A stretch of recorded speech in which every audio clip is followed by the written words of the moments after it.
This is the BeatDown Outdoors Ultimate Shorty Double Stack, available in both a single and a double stack. This American-made mount is by far the most versatile graph mount on the market. One of the things that I really like about this mount is that it reduces glare and it allows you to get the graphs up off of the deck during this era of forward-facing sonar so you can see and interpret things better.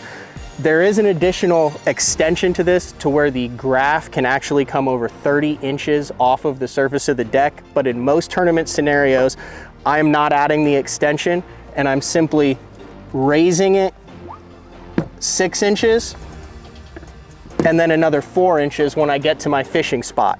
There's a couple things that this allows me to do. It reduces the glare from the screens. It allows me to save my neck and my body while I'm looking at the screens and interpreting my forward-facing sonar. And if I have a partner on the deck, I can also swivel it so that they can see what we're looking at. When it's time to run, you simply lower it back, and now you're reducing the stress on the fiberglass that it's mounted on the front deck, and you can run in rough water. The Ultimate Shorty single and double stack by BeatDown Outdoors, by far the most versatile graph mount on the market today.